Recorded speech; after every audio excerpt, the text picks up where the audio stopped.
Peter Piper was a pepper, but he wished he was a pickle. I don't know. All right, then. It's not a bird, it's not a plane, it's Superhero Slate. It's a modern podcast where we talk about everything that's great. Like movies, TV, superheroes. It's Superhero Slate. Oh, yeah. Hello, everyone, and welcome to Superhero Slate, the show where we run down the latest superhero entertainment news. We love TV, movies, and superheroes, so let's talk it all out. My name is Chris Dillard. And my name's Mike Royer. And we're reviewing Alien Covenant this week. Surprise!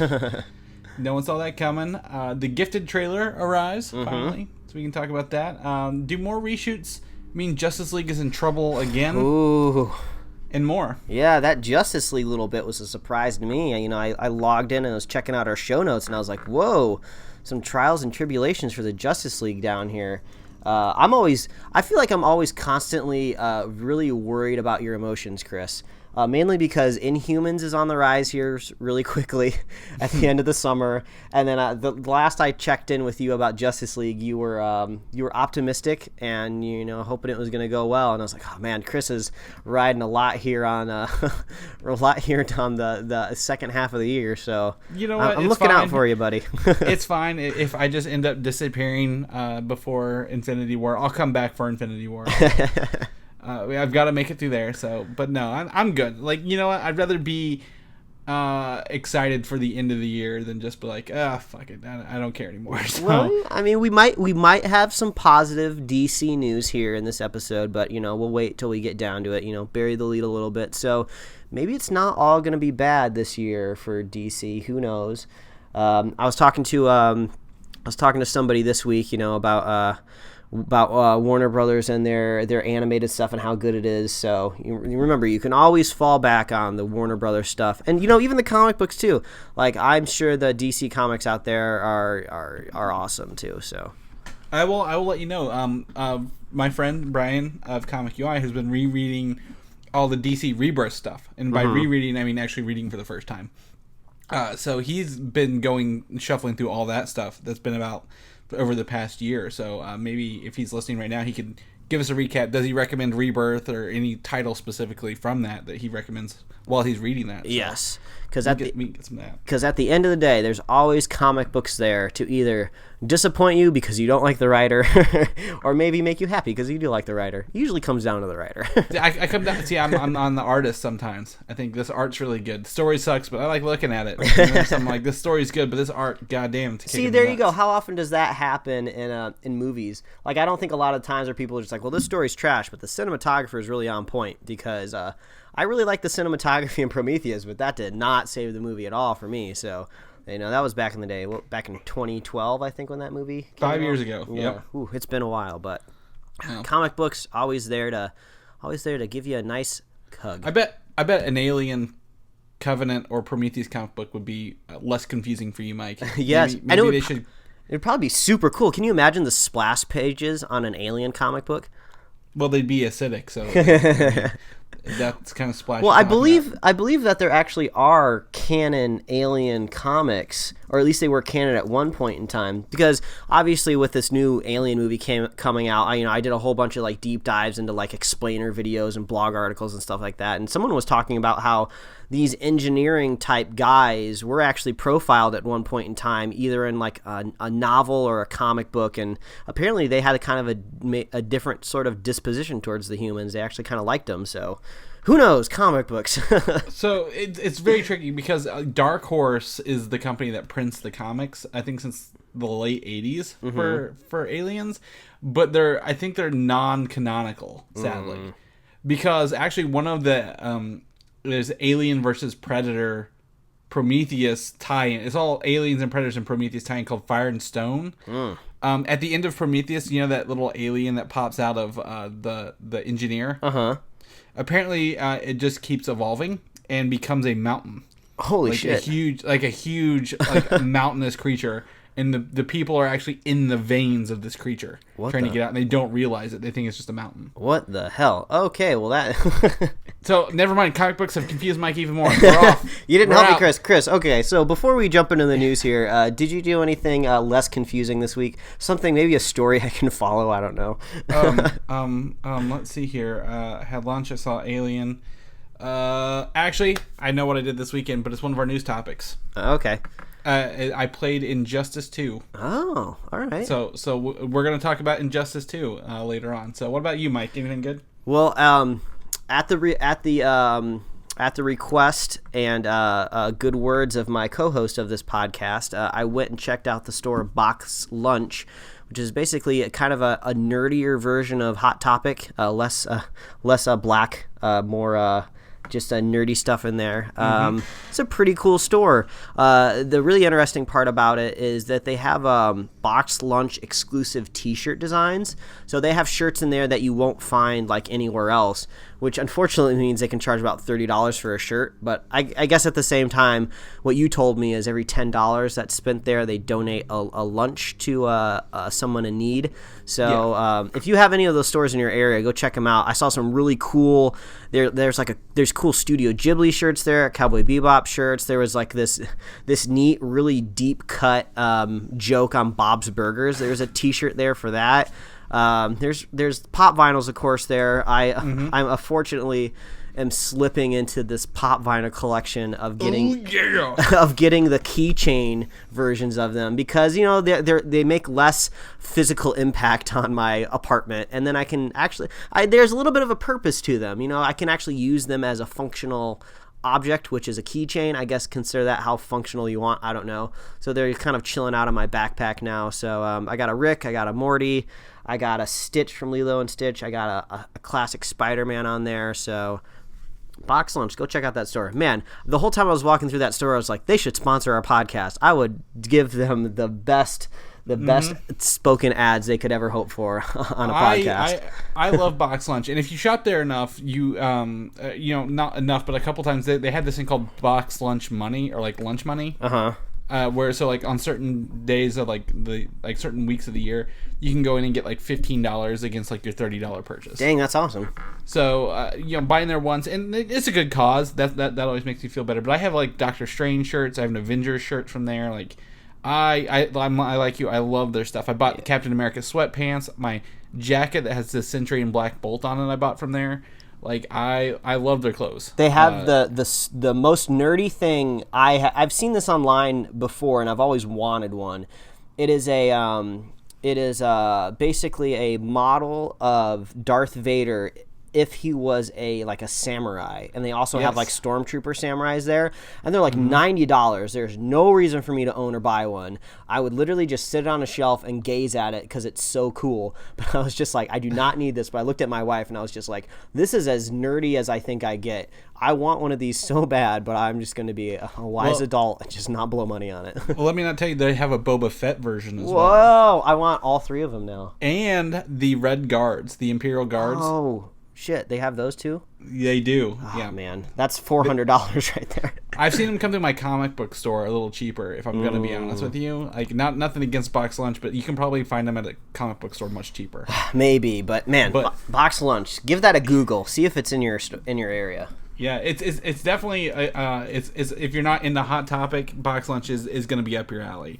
My wife loves their Disney selection. Oh yeah, they had some cool Disney stuff there.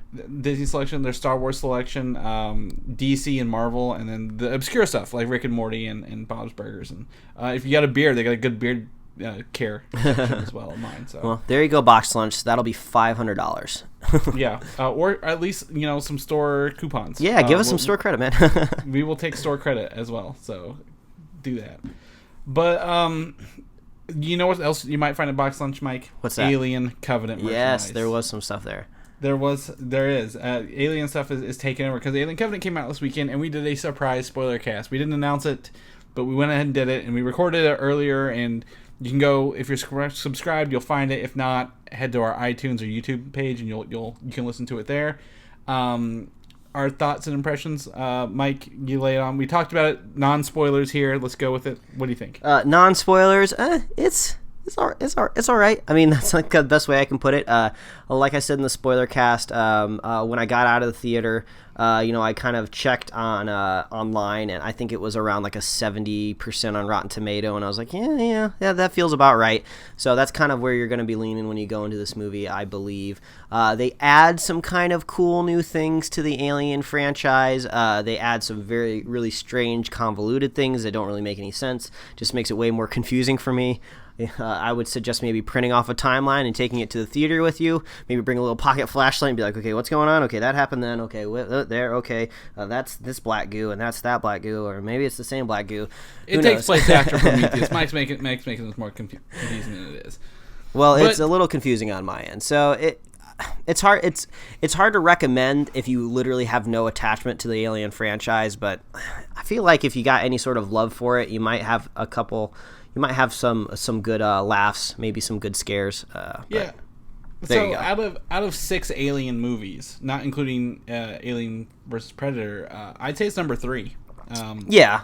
I mean, it's a low bar once you get past Aliens. Yeah, yeah. So it's number 3. So it's up there. I think it's an improvement over Prometheus, and you get to hear Danny McBride say titties in another movie yet again. So it's good. The trailers betray it. It plays out much differently than the trailers let you believe. So I find that refreshing. But overall, I think it's hard to remember specific details about it because it's very generic. But I love Michael Fassbender. He knocked it out of the park in it.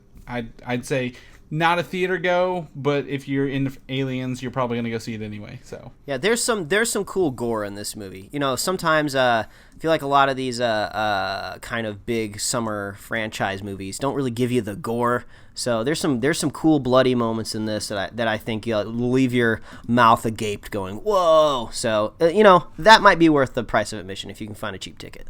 Yeah, there you go. Go watch it on a matinee if you're gonna watch it in theater. If not, you can wait. Most movies are coming out like 2 or 3 months anyway, so you don't have to wait too long. Yeah, but check out the spoiler cast where I struggle to figure out how anything happens in this movie, and maybe you can struggle along with me. He's very struggled. I think you talked yourself into more circles than are actually there, so it's very amusing. It's not my fault. Very amusing. So last week we talked about Hellboy is getting a new reboot. Yeah, reboot. And we've got some first artwork. It's not real artwork. It's going to be a real live movie, but they're using comic book artwork to talk about the title called Rise of the Blood Queen. Coming out, and it looks like it's coming out next year. So, wow, that's quick. Yeah, so I think this is like some sort of movie or like media convention when they're talking about it coming out. So they don't have any. They only have the guy David Harbour from Stranger Things, the sheriff, as Hellboy, and that's about all we know. But it will be called Rise of the Blood Queen, and it looks. Hopefully, he's got a gun and a gauntlet. So. Yeah, that's all we need. But last week we talked about how this. I think this might fit reboot wise, because if we were gonna get a continuation of Ron Perlman and Guillermo coming back as Hellboy, we'd probably only get maybe one more, and then who knows how long it would be till we get more Hellboy. So more than likely this is going to be spun out into a franchise. So we might this direction we might get at least maybe 3 or 4 Hellboy movies, and maybe they'll be awesome because they're going to be rated R, which is going to be freaking sweet. Yeah, and just if they just bang them out, keep them low budget, it'll be fine. It'll be fine. Follow that Deadpool path, right? That's what everyone's doing these days. So we'll go with that. In a surprise announcement, we're going to talk about video games here. Lego Marvel Superheroes 2 was announced. Wow. And I have to say, Lego Marvel Superheroes is one of my favorite Lego games. Yes. And not just because it's Marvel, but just the open world concept, the unique story, how the characters play. I think it was over 150 characters to play in it. Yeah, you love these Lego games. You're always telling me about I'm replaying it, or I got 100% this game. I feel like you can't leave your house until you get all of those gold bricks. I do, and I love it. The first one has Black Bolt as a playable character, and then Lego Marvel Avengers, which is based on the movies, has Sentry in it. So my characters are in these games. Marvel Superheroes 2 does not follow the movies per se. So Avengers was a movie. This is a new unique story featuring Kang the Conqueror, and we have a teaser image here I'm going to go through. You get to see Black Panther up there, Doctor Strange, Captain Marvel, Planet Hulk with his big hammer and gladiator armor. Looks like a cowboy Captain America. Those a nice little Captain America variant there. Yep. Spider-Man 2099, Rocket, and Baby Groot. Baby Groot. He's coming in there. So the Guardians were in the first Marvel superheroes game. So even though this is Baby Groot, it's not based too much off of that. So to me, I mean, there's a little teaser trailer. The full trailer comes out, I believe I have it written down here, next week. So on our next show, we'll have the full trailer to look at. But it looks like you're going to be traveling through time and space and all sorts of different places to play more characters and get a more unique story. So I'm really, really down with this. Yeah, that's always a really cool part about when Marvel does video games or cartoon shows or anything outside of cinema, is you don't really have to worry so much about licensing. You know, they can just bring in all these different characters, and it's how you're going to get all those wishes that you want would happen in the movie to come true. So I personally myself, I it's kind of hard. The controls and the gameplay frustrate me a little bit in the Lego games, but obviously you have seemed to have gotten over the hurdle pretty easily. So don't take my word on it. Yeah, and hopefully, I mean, once we see the trailer, it'll be great. It comes out this November, which is even better. So that'll be a good holiday gameplay while everyone's off playing their stupid Call of Duty games. I can do my Lego Marvel superheroes. It's relaxing. I enjoy it.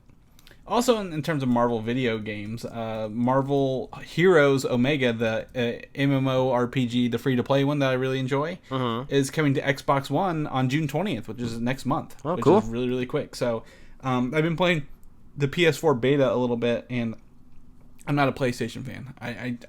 It pains me to turn it on sometimes. But, it feels, if you're a big fan of Diablo 2, Diablo 3, it feels just the same way, but with Marvel characters. They've changed some of the stuff. Some of the missions on the console are different. That way it doesn't play just the same as it does on the PC version. So I enjoy that fact, and it's huge. It's free to play. You can play every character up to level 10. So cool. I enjoy that. So if anyone has any questions on that, shoot them my way. We'll let you know. I'll be playing next month. But I spent most of my time this past week and weekend playing DC's Injustice 2. Cool. Which is the follow-up fighting game to Injustice Gods Among Us, made by the guys who make Mortal Kombat. Does it live up to the trailers? Because even though I never play these Injustice games, the trailers are always really cool. Oh yeah, it's fun. I don't like fighting games as much as everybody else does usually, but I've had a great time playing it, doing this, like the super moves. You don't have to know big complex combos. You just pull the triggers when your meter's full. The characters are great. They each feel very unique. Like no one feels like you're like Batman and Robin, which is the Damian Wayne version in this one, is not. They don't feel like you're playing the same character. Cool. So that's really good. The story's fun. The first story I think was much better. This one's a continuation of that world, and it's alternate universe where Superman is technically the villain. So definitely good time playing it. I started a guild. We have a superhero Slate guild online. So if you play on Xbox, you can join our guild. Hell yeah, that's awesome. Or clan or whatever they're called. I don't know what it's called. But it's got a lot of single player content, Mike. I know a lot of people don't like multiplayer games. The single player content. I'm a single player guy myself. I think a game is almost only worth buying if they've actually thought out single player. So it's got the story mode, and you have alternate paths you can choose in the story mode. And then it's called the multiverse, where you actually go to different worlds and fight through like different tiers of enemies to get rewards and stuff like that. So, and each one has some challenges and different this one I played, like the land like would spawn little mines on the ground. So if you fell into those, you'd blow up and get knocked down. So it was fun. It's really fun. I enjoyed it. Cool, man. So there's our video game news. We don't have a lot of video game news usually. Yeah, it's few and far between, but every once in a while. Yeah, so we got that out of the way. Now we're going to talk some DC Universe movie news. Whoa, man! Yeah, this is a nice block of news here too. It is. One of my favorite characters in Injustice to play is the Flash. Mike, I love him. He just whoops ass all over the place. And the Flash movie has 3 rumored directors right now. Whoa, man! Lay it on me. Okay, so we've talked about Robert Zemeckis before, being a rumored director, but we now have Matthew Vaughn up there with him. Oh, man. That's what I like to hear. And Sam Raimi in the top spots for The Flash. Wow. How do you... Man, so what do you think about that? I think Matthew Vaughn would be great if they let him do what Matthew Vaughn wants to do. Yes. He's knocking Kingsman out of the park, and I think he's going to knock the second one out of the park. Kick Ass, and what else? Did he do First Class? X-Men First Class. I think he's good if he gets to do what he wants to do, but I don't know if they're going to let him. Zemeckis and Raimi are kind of old school guys. Yeah, I mean, obviously Robert Zemeckis, we all know and love for Back to the Future, and Sam Raimi for the first 2 Spider-Man movies. But I think, or Evil Dead, if you want to go back even farther. And I think some politics and studio stuff got in the way for that 3rd Spider-Man movie. So maybe we don't fault him too much on that. I don't know, but Sam Raimi would be kind of interesting, you know. So the Flash TV show, I enjoy it so much because it makes the Flash feel like Spider-Man from those Sam Raimi movies. Mm-hmm. And the parallels are undeniable. And I think if he was able to bring that, his Spider-Man, what he learned from that and the happiness of the character, like the non-dark sides of it, into the Flash, it'd be a great movie. Yeah. I think any of these options are good options as long as they can nail someone down to do it. Yeah, and somebody that is allowed to do what they want to do. We've talked about this, I feel, at length before, where once we kind of get on the other side of the Justice League movie, Aquaman and moving forward, these should be the kind of the new executives at DC and Warner Brothers. This should be like kind of the breath of fresh air that the studio injected into it. All that stuff happened last year, but it's going to take a while to actually be seen on the screen. So hopefully that will kind of filter down to this Flash movie. And they'll be like, hey, guess what, Matthew Vaughn, make whatever Flash movie you want. We totally trust you. Yeah. I just don't think it's going to make that March 2018 release date. So. Some bad news that has been denied but may not be denied. I don't know. It was reported that Billy Crudup, who was in Alien Covenant, by the way, dropped out of the film for The Flash, but Warner Brothers came back and denied it. I don't know what's going on here. I don't feel rumors just pop up out of nowhere, but especially on the eve of Billy Crudup starring in an Alien movie. So I don't know what that's up. He's already been in the Justice League. He's already filmed his Justice League stuff because we've seen him in the trailers. So, I mean, if an actor was to drop out of a franchise coming out later now, even though he's already been in one movie, what do you think they'd do, Mike? Man, I don't know. Like, this is all news to me. What was he supposed to be in The Flash? Oh, he's The Flash's dad. Oh, he was supposed to be his dad? Yeah, because in the trailer he's in the prison. Oh yeah, I guess that is true. So. Yeah, if he's dropping out of the... I mean, I don't know. I guess they just write him out of the movie. I mean, it's just Flash is dead. That's hard to do because, I mean, as seen the Flash TV show, his dad is a big part of his life. If they go with, like, his mom was killed by the Reverse Flash kind of thing. So we'll just have to wait and see. I don't know. That does seem to be a strange bad news rumor to come out of nowhere. Yeah, like I said, especially on good news, on, like, a good weekend for the actor. So. Yeah, we'll play that by ear. But you also mentioned another movie we're excited for coming out December of 2018 is Aquaman. And we've got our first look of Amber Heard as Mera in the Aquaman movie, not Justice League. And this was proceeded to be led by our conversation with a lot of puns of asses. So, so what I can tell here from looking, I have the comparison image in our notes of this versus the Justice League look, right? So the Justice League look is very much war armor Mera. Like, this is her battle armor for fighting, right? And then in this one, James Vaughn is pumping up the saturation on his color. Like, this is bright green. There are hexagons on it, like a streamlined suit. I really love her arm bracers. They look kind of like they're made out of, like, pearls or, like, a pearlescent material. And her hair is obviously bright red.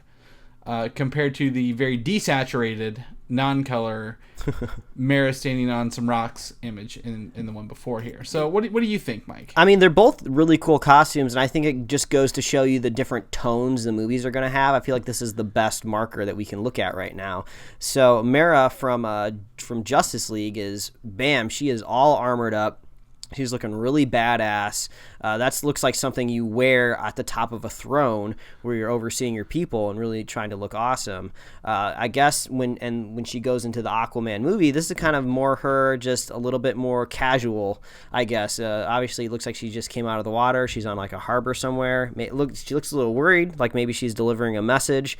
Maybe to somebody on land about maybe Aquaman's gone missing or something. I don't know, but they're both really cool looking costumes. This new costume looks very Looks very comic book accurate almost. This looks like something you'd see drawn on a page or see in a cartoon. So this leads to a bigger question of are we going to see Jason Momoa in that kind of classic orange Aquaman suit maybe?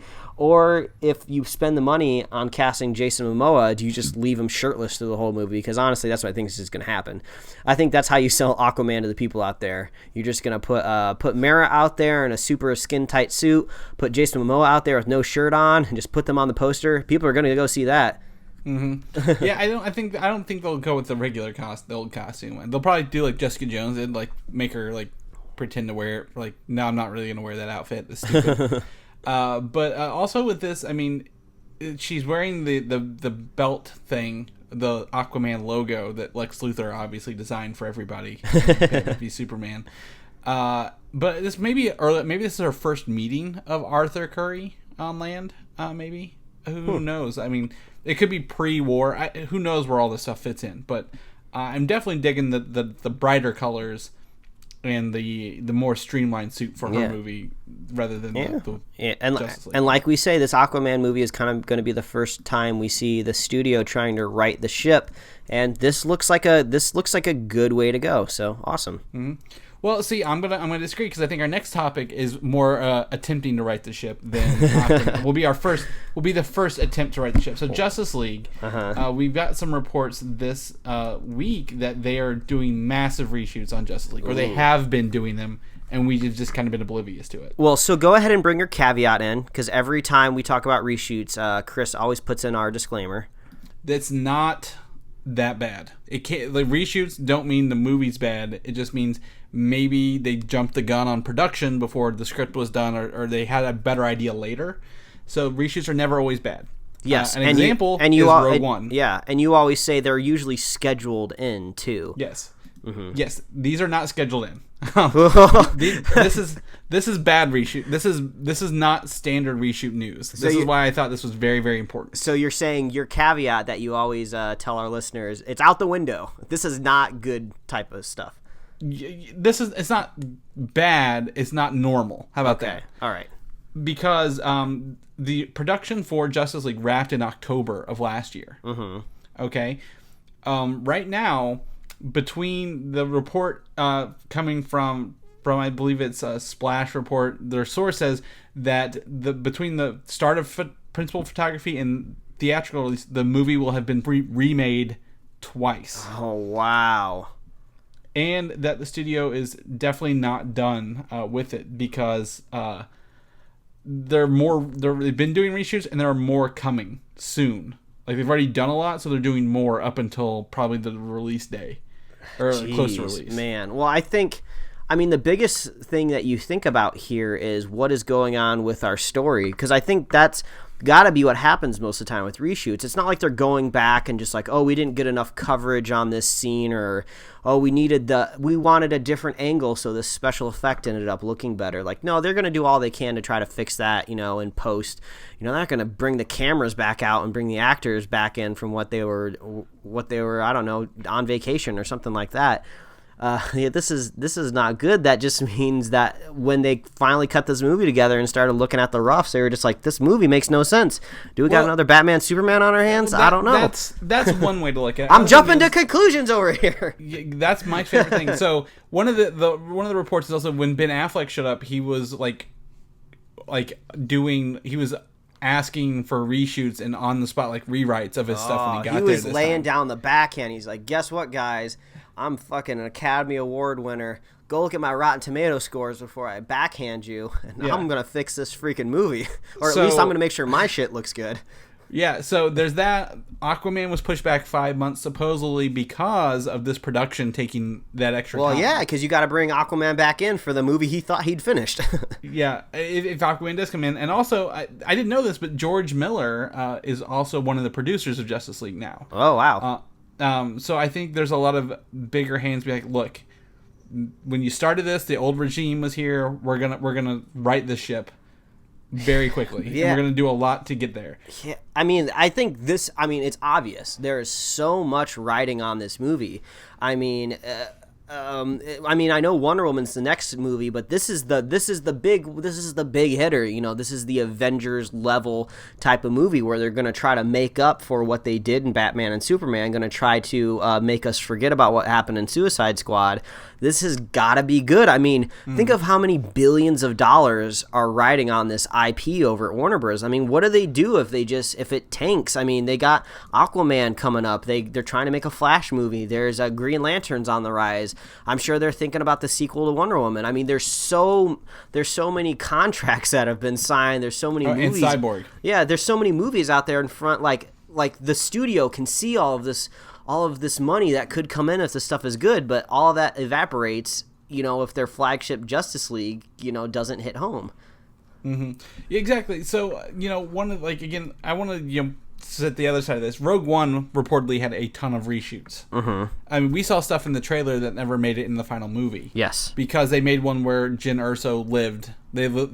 She lived at the end of it. Mm-hmm. And they had to run the thing across a beach to get it there. Yeah. So there are success stories of where people are like, look, this isn't working. We need to refilm a whole bunch of this to make it work. Uh-huh. And one of the quotes I came across while looking up the idea of massive reshoots is, I'd encourage them to read into what the guts it takes to unpick this movie than try to just embroider over it to make it right. So by them going back in and be like, look, we made mistakes, we need to refilm stuff, a lot of it, and them saying, okay, yes, do that to make it right, rather than just be like, well, let's just use what we have and try to make it right. Kind of like Suicide Squad felt like. Uh-huh. Like, we got this here and this here, let's try to see what we can do. I'm gonna put a little bit more like, okay, great. They're taking the time to do what they need to get this right, rather than trying to just use editing to cover it up. Yeah, this could be good, and this maybe is exactly what we want. Obviously the version of the movie that they had before wasn't good, so it's great that they're going back and redoing it. But didn't we also kind of have something similar happening with Batman and Superman? They pushed that release date so far back, and they had all of this extra time, and that didn't help them either. But obviously that was the old Warner Brothers guard, so hopefully this new injection of I guess intelligence will fix this problem. Basically, I'm hoping I go to this Justice League movie and I have a great time. There's some really awesome stuff in that trailer. It looks like a really fun ride. It literally looks like a roller coaster ride. You got Jason Momoa riding the fucking Batmobile with his trident. I mean, that's freaking badass. Hopefully that still is in the movie. Yeah. So, I don't know, man. This is crazy news. Yeah. Again, if it is true, and these reports, may not be, but all the other stuff is lining up to make this true. I'm on board with it. Let them do what they need to do, and then we'll judge it when it hits, rather than on the news it takes to get there. So, again, I'm going to use Rogue One as my example from last year. Lots of reports of reshoots. End result wasn't that bad. Warner Brothers would love to get the reception that Rogue One got, even though some people think maybe Rogue One wasn't the best thing that was ever made. But I don't think it is either. I mean, I've not revisited Rogue One since the theater. So, but I think it's a competent film. So if I'd watch it over Batman v Superman. How about that? Yeah. Let's just hope they can get to a competent level. Yeah. But in the meantime, we are, 2 weeks away from Wonder Woman. Yeah. I believe 2 weeks away. We have Pirates 5 next week, which I don't think we're going to do a review over, but then then Wonder Woman. But you mentioned that you saw some of the first reviews. You can't avoid them. Yes, exactly. So this is kind of an interesting situation where I wasn't totally butthurt when I saw the initial reviews. I've talked on the show tons of times. At least you admit it. That's what matters. I like to go into these movies just totally blank, and I always talk about how I try to avoid these initial reviews. Chris, you always tell me, hey Mike, I got these reviews are starting to come out for movie X. Do you want to hear about this? And I'm like, no, don't tell me. I want to go in empty. But I literally couldn't avoid it. It was like a floodgate when the review embargo for Wonder Woman was up. Like, I just happened to be on Twitter, and just tons of people just started saying, I guess I'll go ahead and say it, positive things about Wonder Woman. Fun fact, the embargo is not up. The review embargo does not lift until the day before. The people who are tweeting, I guess, quote unquote, without permission. So the fact that the review embargo doesn't lift until the week of scares me more than these early reviews do. Yeah, so I that's news to me, so I don't know what's going on here. I don't know what would cause a floodgate for all of this stuff to come out. I don't know if maybe it was screened somewhere and maybe they didn't put out enough forms that people signed that said don't open up your mouth. I don't know what's going on there, but I mean it's good, like this movie needs to be good.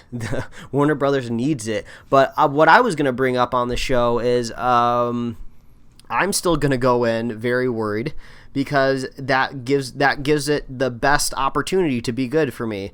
If you go into a movie with very low expectations, there's a better chance that it could surprise you. So, I mean, if I'm going in off the tail end of Batman and Superman and Suicide Squad and I'm just stuck in that mindset, I mean, Wonder Woman almost has nowhere to go but up. So I hope this ends up being awesome. We'll have to see maybe if this is just maybe it's all fake news. Who knows? So I mean, I think the press got their preview early, but the embargo released the day before the movie, which I don't trust that. I don't trust a day before release embargo at all. A little bit more skeptical over there. I am. Well, I mean, you look at the good movies, the people that move, like the Avengers movies, Marvel's movies, the ones that are really proud of, right? Mm-hmm. That do well, they let those people see those 2 weeks beforehand and write about all the reviews. These people who just got out and tweeted these, you know why they get invited back, Mike? Because they tweet positive things about what they saw, no matter what they saw. All right. So these are the same people who said Batman v Superman they caught up to Marvel. So when I saw it, I did a little more research into it and be like, well, is this the truth, or are these just the social media seed sowers?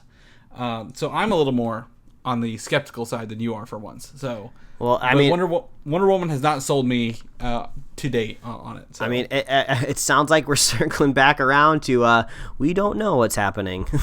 That's true, but that's okay. We got some fun Wonder Woman news. We have a behind-the-scenes image of her lasso of truth. And I am pleased to say that they're using a practical effect for the glowing lasso. Ooh, interesting. I don't know if this is the same. You were telling me about a Wonder Woman image you saw as well, but as you can see, they're filming it, and as they hold Chris Pine with the lasso of truth, it is glowing without any effects. Like, it's all practical. So that's cool, man. Hopefully, I know it's CG later when she's like flipping around, like some sort of like Indiana Jones wannabe. But I mean, for now, I'm cool with that. Any other Wonder Woman news, Mike? Anything you want to say on that? Have I rocked your world? Tune in 2 weeks, and we'll be spoiler casting this movie, and hopefully that DC ship, it's hard to say DC ship. That DC ship will start to take on less water, hopefully, or more. I don't know. Who knows? We can go either way, so we'll go with that. We're going to switch gears into Marvel territory here. The Defenders, coming out August with Sigourney Weaver of Alien fame, since we're tying everything into Alien this week apparently, takes place over a few days in the 8 episodes. It's not like it's a couple weeks or months of them teaming up. So I thought that time frame was kind of interesting to know. All right, they're going to cool. be doing that. Good to know. Yeah, so whenever that comes out, we'll keep you posted and see what that's. I know I was talking to some people yesterday who haven't seen Iron Fist yet. They're like, well, I will eventually but people aren't looking forward to it. So just find the Wikipedia page. Just read what happens and you'll be fine. You'll be fine. But that's okay. We're going to talk about something I really enjoy. Marvel's Inhumans. Mm-hmm. The first trailer is incoming, Mike. We have a few leaked images. However, I've seen a whole gallery of leaked images from this trailer that they've screened at the TV upfronts. And what I can kind of see here is, they're it's kind of got like a I guess not royals, but like castles and kings, and so they dine around the same table at night, and like they go to Earth. One of the cool things to learn from this trailer is that Attilan, the home planet of the home city of these Inhumans, is still on the moon at the beginning of the trailer. Cool. And then they end up in Hawaii somehow. Lockjaw, the dog, looks amazing. Everybody loved Lockjaw from what they said. Cool. And the character who plays Black Bolt, I can't think of his name off the top of my head, but he in his screenshots look on point. So I'm very happy with what he looked like. So I'm really happy. The trailer will probably come out over the next week or two. I'm guessing maybe Memorial Day weekend because it comes out on Labor Day in IMAX. So the start of the summer, into the summer, get excited for Inhumans. That's fine. So when that comes out, we'll talk about it a little more whenever we have all that stuff. Also, Inhumans will be taking the Friday night slot on ABC when it comes. How are you going to defend that, Chris? Well, ABC is actually had some of the. I mean, the Friday nights have some of their best stuff. With Once Upon a Time, like this is their Marvel Disney time slot now. Like, so that's where all their Marvel Disney shows are going to live on Friday nights. All right, let's hope that move works out for them. Yeah, I mean, it's I think the other Friday night show that had a lot of numbers was on like CBS and it got canceled. The Tim Allen show that I never watched. It's just so entertaining to see you, Chris, just find a way to like, no, the show's gonna work. Ignore all of the bad news. I mean, I normally, I mean, I would agree with that, but everything's getting moved around like this fall. Like Arrow is no longer on Wednesdays anymore. It'll be moved to a Thursdays.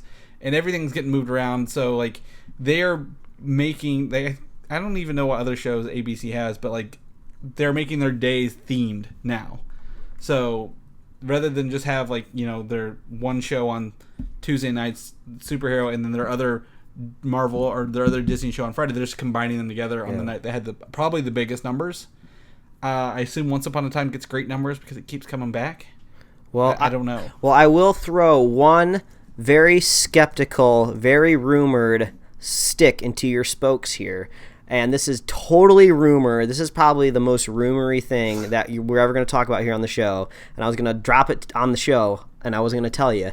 But so there's a website out there for people in the entertainment industry. I don't remember the name of it off the top of my head, but it's where they can drop anonymous tips and news, basically with no context, of things that they've heard about around the industry, they've heard in hallways and you know, offices and stuff like that. So that is the biggest grain of salt you have to take. Basically everything on that website you just have to assume is fake, but maybe some of the stuff is real. So this is the big rumor. The big rumor is that there's this big budget TV show coming out in the fall that apparently is so bad that the network tried to push it off onto some sort of streaming service or tried to sell it to somebody else because they didn't want it on their network. That was so bad. And there's some people thinking that it could possibly be the Inhumans show, because apparently some of the other details that the person talked about did kind of line up a little bit with Inhumans. So huge grain of salt, huge rumor, huge speculation. But if somehow the show ends up being bad, maybe that rumor from was true. So I like throwing this stuff into your head because I like making you really confused and sweat a little bit, Chris. I'm not sweating because that could literally be any show. It very well could be any show, but some people were saying this does kind of line up with the description of Inhumans. But that also lines up with Black Lightning. That was passed from one network to another, and CW's like, well, you're Greg right. Berlanti, he kind of gave us our money. So, I mean, the only reason I can't get on board with Inhumans because IMAX is part of the production company. IMAX and ABC, they can't. ABC doesn't have full rights of it. Maybe. IMAX Well, maybe does, so that's why they can't pass couldn't. it on. Maybe that's why they couldn't pass it along. Maybe they tried and couldn't. Basically, I just want to see you sweat a little bit, buddy. I'm not gonna do it. It's fine. But that's okay because the other show that I know you enjoy as well, Agents of S.H.I.E.L.D., is coming back in January this time, not the fall. Oh, okay. And it will be a full 22 episode season 5. Well, so that means we'll be going into the summer next year with Agents. Yes, it'll end. There's no breaks at all. Oh, so cool. they're not there. They said a lot of the breaks this season hurt it, which I agree because I forgot it was on for like a month and a half. But when it comes back in January, it'll be no breaks, and it will be on Friday nights as well with Once Upon a Time. Man, I mean, I guess networks are trying to return to the Friday night. Almost, I want to say nerd slot, I guess. I remember back in the day, like back in grade school, I remember Friday nights having some shows that I remember being pretty sci-fi centric, pretty nerdy. Can't remember off the top of my head, but Friday nights used to kind of be like that. Well, I mean, TGIF was a big deal. Those shows. So, I mean, it could very well be. I mean, it's hard to say live television because everyone binge watches everything. Like, you know, if it comes out on a Friday, most people may wait to watch it on Hulu, and that's the next day. or whatever. I don't know when that turnaround time is on shows right now. Yeah, but also if I wanted to play devil's advocate here, I mean, we do know Agents of S.H.I.E.L.D. is probably coming up on some of its last seasons. This could very well be its last season. We don't know. So maybe they're just like, well, if it's about to be heading out the door, let's just go ahead and put it on Friday night. Maybe that will kind of help put some newer shows in the more prime Tuesday night spot, since obviously that will be the future of the network, whatever new show they put there. So who knows? Friday is a really weird day of the week, just like how February and March and October used to be really weird months for movies. So maybe TV is starting to change like movies had changed when it comes to days of the week. So I don't know. I'm a little worried here, but we'll have to wait and see what comes in the fall. Yeah, or in January, I guess. Yeah, I mean, if it was just one show, I get it. But like, since they're rearranging everything, like Tuesdays on ABC's now they're comedies. I've never even heard of something. The Gospel of Kevin. Oh, Mayor. The wife and I watched all of the new trailers last night for all of these new shows, and 90% of them look really, really bad. There's maybe only 2 shows that look halfway interesting, and we're actually going to be talking about them here shortly on the show. Okay, because like I know right before S.H.I.E.L.D. there was always The Middle, fresh off the boat, and they've moved Blackish to Tuesdays as well. So I think they're going for Tuesday night comedy. I have no idea, but TV is a weird beast, and I don't quite understand it, but that's fine. But S.H.I.E.L.D. will be on Fridays and no breaks, which I like. That's okay with me. I hate going to work on Wednesday when I've not watched S.H.I.E.L.D. because there are so many articles telling like the play-by-play of that episode that I can't even get on. I don't feel I can get on any of my news sites for that Wednesday because they'll ruin S.H.I.E.L.D. for me. So I'm okay with this. Avengers Infinity War is where I think actually S.H.I.E.L.D. is going to end. I think S.H.I.E.L.D. will end with Infinity War. It started with Avengers 1. It will end with Avengers 3. That's my thoughts. All right. But the first synopsis for Avengers Infinity War has leaked through a production note online. So we've never had a synopsis until now. Mm-hmm. And I'm just going to go through it here. All right. As the Avengers and their allies have continued to protect the world from theaters too large for any one hero to handle, a new danger has emerged from the cosmic shadows: Thanos. A despot of intergalactic infamy, his goal is to collect all 6 Infinity Stones, artifacts of unimaginable power, and use them to inflict his twisted will on all of reality. Everything the Avengers have fought for has led up to this moment. The fate of Earth and existence itself has never been more uncertain. All right. So, I mean, that kind of sounds like what we were expecting, but yeah. It sets the stakes, I think, a little higher. I think the biggest thing that I kind of take out of this synopsis is this movie, which, originally was kind of part 1, but I guess they're separate movies, but I still kind of think of it as part 1. It seems like this is going to be the movie where Thanos is trying to collect the gems. Maybe he's sending his, henchmen to kind of get them, and then maybe, he'll finally get the gauntlet activated and working in the second Avengers movie, the part 2. Mm-hmm. Yeah, it's really hard to say. Infinity War would be the war for the gems, which, that makes sense for me, and then the Gauntlet would be the last one, yeah. And then we'll have to see how those movies in the middle play off during that. That's fine.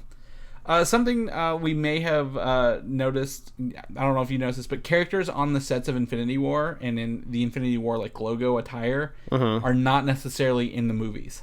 All right, cool. Good to know. So there are, relating to Guardians of the Galaxy, some characters may not make it out.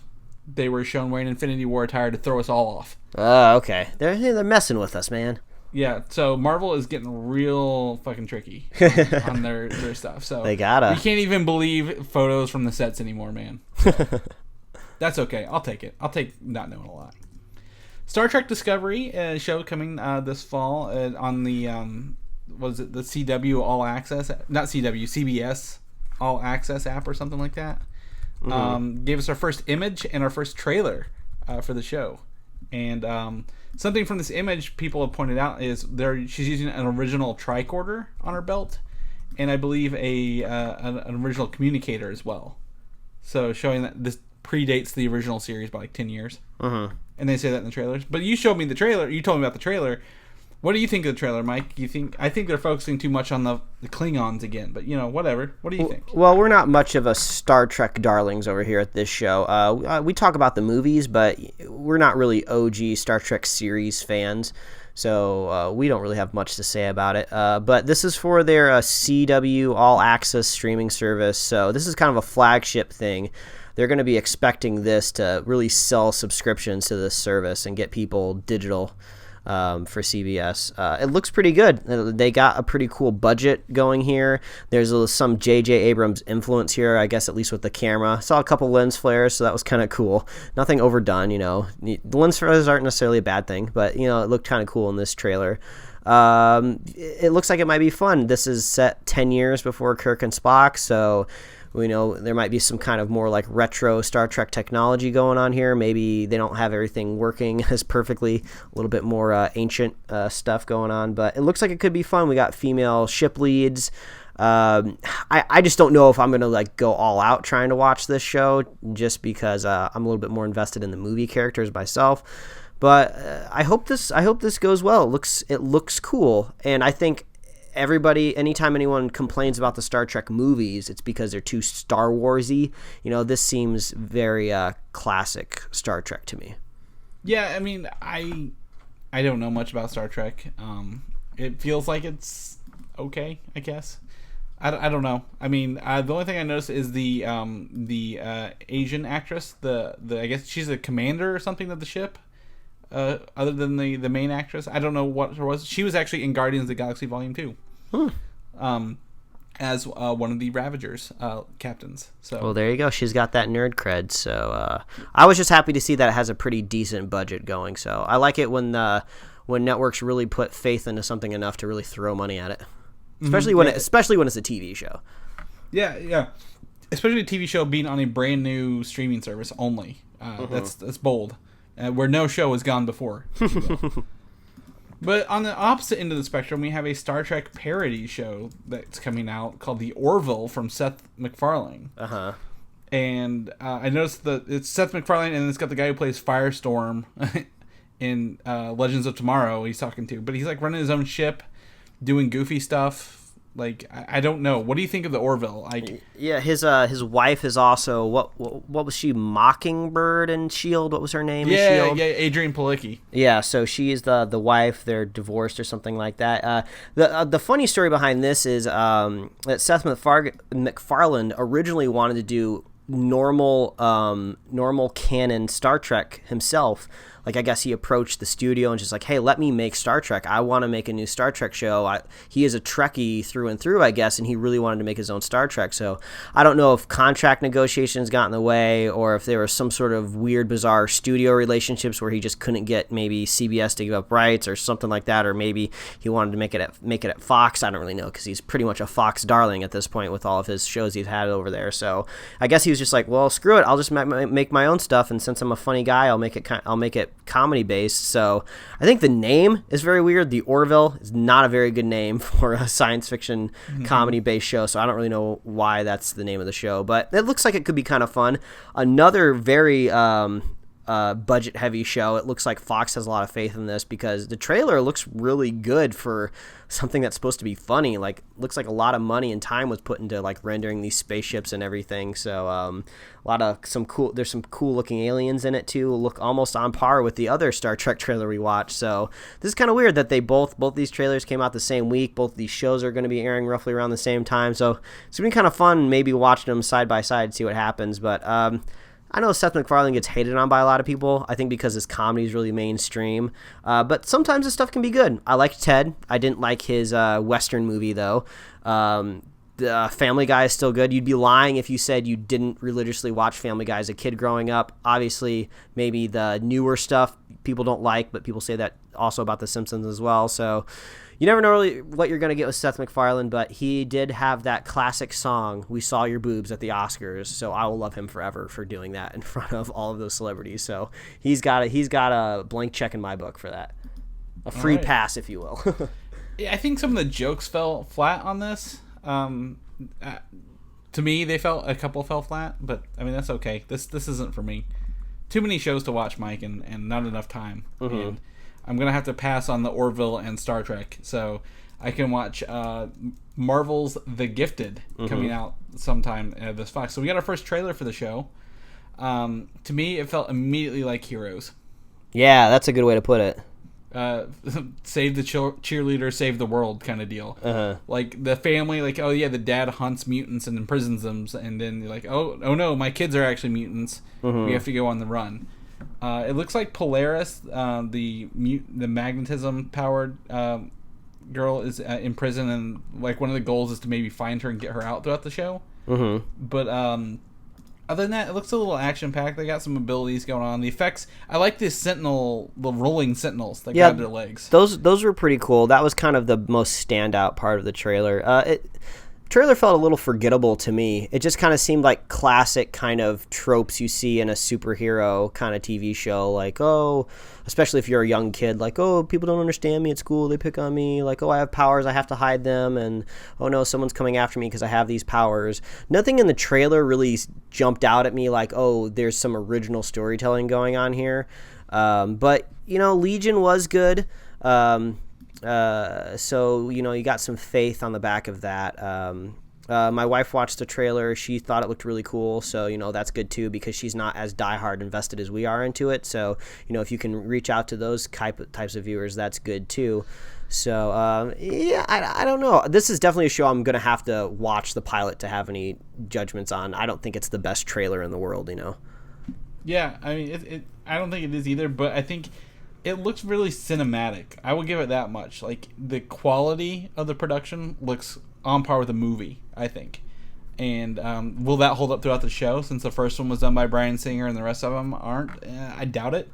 But I at least give them enough to be like, hey, congratulations on your pilot. You actually put a little time and effort into it. Yeah, and most of the time, these trailers are exclusively cut from just the very first episode. So it's not like you're seeing deep into the season on these. And I think it was this episode was directed by Jon Favreau, or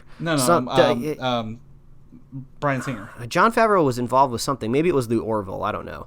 But yeah, there's some big names out there with these TV shows now. Yeah. They gifted Bryan Singer. He's charged of the X-Men, so they let him have the first episode. Like, there, get out. Go do. You got your show. Go do something else. A lot like the Joss Whedon Shield thing. So, which is okay because the first episode of Shield wasn't that good. So hopefully, this kind of has its own vibe. So I'm okay with that. I'll probably check it out. And like you said, a lot of these shows are not in production. They will not begin production until June or July even. So we won't see much more until later. So we'll keep you posted. X-Men Dark Phoenix. Supposedly Michael Fassbender from the Prometheus and Covenant movies, again, to bring back to Alien, will return as Magneto in Dark Phoenix, but probably not the New Mutants film. So I'm okay with that. What about you? Yeah, I mean, it's I guess it's good to know. I mean, we like Michael Fassbender here, so even if he is in movies we don't like too much sometimes. So, all right, cool. He's a good Magneto, man. Yes, I don't know if I said this last week on New Mutants, but Maisie Williams from Game of Thrones and Anya Taylor-Joy from Split were cast as Wolfsbane and Magic in New Mutants. So I thought that was pretty cool. Cool, man. A lot of people rumored that earlier on. Logan is now on digital, and you can get it on physical starting this week. It comes with a noir version, and they had a noir trailer that you watched right before we started here. The noir is not just turning on black and white on the thing. They not just the filter. Yeah, they have to go through and regrade every scene. I don't know if the black and white looks like it's going to sell me. I don't know if I even want to watch it. The grading looks good. I mean, it looks really intense and really deep and emotional. But yeah, I think I'd like to rewatch it in color. But I think some people will really enjoy this. I think black and white needs the black and white gritty quality of that old film to really sell me. And this is too clean of a black and white. So. Yeah, they need to add that grit filter, that VHS filter on top of it. Yeah, do they ever? The Mummy is coming later this summer. Russell Crowe as Dr. Jekyll featurette. We kind of talked about this earlier. That he is going to turn into Mr. Hyde, pretty much, and fight Tom Cruise. So I'm really excited to see that. Yeah, that might be cool. They also showed a Dracula head and a creature from Black Lagoon's swamp arm in one of the shots as well on accident. So, setting up that big universe. And lastly, our last bit of Star Wars news. No battle call from Mike here. Alden Ehrenreich is on set as the young Han Solo, and we got our first look at him on set as that. And I'm okay with it. Yeah, it's hard to tell how much he's wearing as part of a costume or if he's got like a jacket on because it's cold outside or what's going on here. But I think the biggest takeaway is he grew his hair out to kind of a classic Han Solo poofy hair. So I don't know if he's going to keep it for the whole movie or whatnot, but it's a telescoping lens for sure. So there's not a whole lot to go off of here except for he grew his hair out. Yeah, and it is Han Solo hairstyle. Like Yeah. that big poofy. Yeah, they had this in the 70s hair that we met Han Solo with. So that's cool with that. That's all the news we got for the week, Mike. We've recorded 2 episodes today, so we'll just wrap it up real quick here. If people want to know more about what you're doing and where they can find you at, where can they do that? Well, as always, they can follow me at Mike Royer Design on Twitter and Instagram, and you can read my webcomics at pickledcomics.com. Chris, if people want to follow you, where can they catch that? You can find me on Twitter at Vaughn, Valdan. My Star Wars Celebration 40th Anniversary Smuggler's Bounty Funko box comes in tomorrow, so I might post some pictures up on there. It's got a really cool pop vinyl from the first New Hope movie, so I'm really excited to share that. I want to see that. Yes, and then you can read more on Comic UI and listen to my other show, Filmside Chats. And as always, Mike, close us out the show where everybody can find us at. Well, as always, please visit superheroslate.com. That is the best place to find all the avenues we host a show and to check out our awesome show notes. So if you want to check out all these things that we're talking about, you don't have to hunt down the links. We got them right here for you on our website. So you can also find us on iTunes, YouTube, Google Play Music, SoundCloud, Stitcher, Tumblr. You can subscribe and get us right in your email inbox every week. You can like us on Facebook, follow us on Twitter, and on Instagram. And if you want to pick up some sweet Superhero Slate merch, you can find that at superheroslate.com/store. If you're a fan of the show, please consider leaving us a review wherever you listen to the show. That is super helpful, and we really, really love that. And if you're a super fan of the show, all you got to do is share the show with a friend, share the show with a buddy, and we will be here every week, Chris. Bam! Every week, including next week. Next week, we only have one show. Well, next week is a week, so every week. Damn, I hate it when you're right. So, all right, well, I guess we will catch you guys next week, and don't forget to check out our Alien Covenant Spoilercast as well. Yeah, that's right, guys. All right, see you. All right, bye. Thanks for listening, and don't forget to subscribe. Improv. Da da da da da da.